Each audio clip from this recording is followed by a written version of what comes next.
का रे, डोळ्यात पाणी का?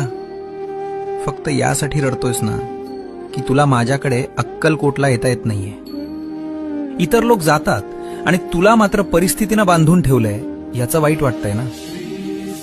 तू तिथे येऊन त्या गर्दीत मला शोधतोस, पण मी तर तुझ्या घरातल्या त्या कोपऱ्यात तुझ्या देव्हाऱ्यात मांडी घालून बसलोय. बाळा, मंदिरात मी राजा म्हणून बसलोय लोकांचं गारहाणं ऐकायला, पण तुझ्या घरात मी बाप म्हणून वावरतोय तुला सांभाळायला. मग राजाच्या दरबारात जाणं महत्वाचं की बापाच्या मांडीवर बसणं महत्वाचं? त्यामुळे अक्कलकोटला येता येत नाही याची खंत करू नकोस.